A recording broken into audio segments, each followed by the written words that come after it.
वंदे मातरम, आप सभी को वंदे मातरम। मेरे पास बहुत बढ़िया फीडबैक है चर्बी नाशक का। मेरी बहन जिनका वजन 100 किलो था, मैंने उनको चर्बी नाशक चूर्ण दिया था, तो उनका एक डब्बा भी खत्म नहीं हुआ है, उनका 9 किलो वजन कम हो चुका है। और उन्होंने मेरे से दोबारा मंगाया है। उनको दमे की शिकायत भी है, और उनको थायराइड भी बहुत ज्यादा था, उनका थायराइड भी कम हो चुका है। और घर की डस्टिंग भी नहीं कर पाती थी वो, उनको इतना दमा रहता था, अब वो अपना घर का काम अपने आप कर लेती है बहुत आसानी से, उसको सांस ऐसी फूलती नहीं है। ठीक है। और एक है ना, वो जैसे बताती थी मेरे को, जैसे हम बेड पे बैठते हैं, मोड़ के पैर बैठा भी नहीं जाता था उससे, तो शरीर अकड़ा रहता था, हिलता डुलता ही नहीं था, वजन ऐसा लगता था, मतलब जितना वजन कम नहीं, वजन तो देखो 9 किलो कम हो गया, हमारे लिए तो बहुत ज्यादा, उसको तो अभी कम लग रहा है, पर उसकी उसके अलावा उसके जो शरीर मुड़ना तोड़ना, जैसे शरीर में जान सी आ गई है ना, वो अनुभव उसका देखने लायक है। यानी कि वो ऐसा लगता नहीं था कि वो, मतलब हमारे घर का दोनों का डिस्टेंस काफी है, और वो 2 चक्कर फटाफट लगा देती है, फटाफट कुछ काम हो तो मेरी बड़ी मम्मी से और छोटी मम्मी के पास आ जाके, मुझे लगता नहीं था, क्योंकि एक बार उससे चलना भारी हो जाता था भाई, एक बार गांव से बाहर वाले घर जाना, अंदर वाले घर, और अब वो फटाफट चली जाती है, और उसको पता भी नहीं चलता कि हमें जाए। और नहीं तो वो पहले गिन के रखती थी, भाई आज मैं आऊंगी तो ये काम करवाऊंगी, नहीं तो नहीं।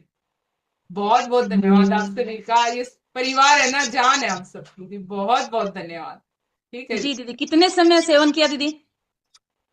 देखो जी, उनकी तो है ना, ये दिक्कत है ना, 3-4 साल से चल रही है, उनका वजन लगातार बढ़ रहा था, कोई दिखाई नहीं रहा था, फैमिली में कुछ ज्यादा सपोर्टिव लोग नहीं है। तो अब वो मेरे पास आई हुई थी फरवरी में, तो मैंने उसके सारे टेस्ट करवाए थे, थायराइड वगैरह भी उसका बहुत ज्यादा हैवी मिला, उसकी वेट उसका 100 किलो था। तो मैंने सोचा, बड़ी मम्मी ने मेरे को बोला, बेटा अभी से ये हाल है, मेरे से 2 साल ही बड़ी है वो, 2 साल ही बड़ी है, अभी से ये हालत तो आगे कौन संभालेगा भाई इसको। तो मैं कहा मैं कुछ करती हूँ इसके लिए।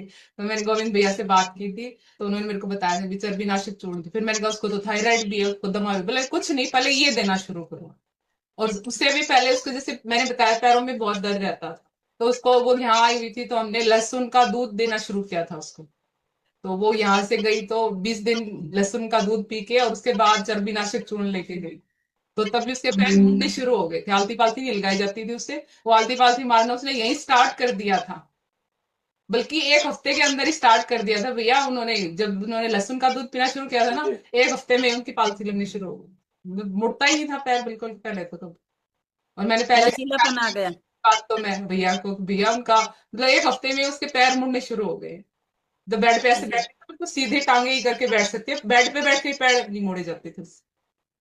धन्यवाद जी, आप सबका बहुत और बहुत। सेवन कैसे किया दीदी? प्लीज एक बार ये भी बता दे कि सेवन कैसे किया। चर्बी नाशक चूर्ण। कीटनाशक चूर्ण उन्होंने एक दिन छोड़ के एक दिन लेती हैं, सुबह गुनगुने पानी में, और उसमें थोड़ा सा शहद मिला के लेती हैं, एक चम्मच शहद मिला के। ज्यादा गर्म पानी नहीं लेती, एक दिन छोड़ खाली के पेट या फिर खाना खाने के बाद? पेट, सुबह सुबह। और उसके बाद 1 घंटे तक कुछ नहीं लेती, चाय वगैरह भी नहीं लेती, सुबह सुबह ही लेती, अर्ली इन द मॉर्निंग। जी दीदी, बहुत बहुत धन्यवाद दीदी, हमारे साथ जुड़ने के लिए और हमें अनुभव देने के लिए। अनुभव हमारी जान है, खुराक है, हौसला है। जी दीदी, बहुत बहुत धन्यवाद, तहे दिल से धन्यवाद।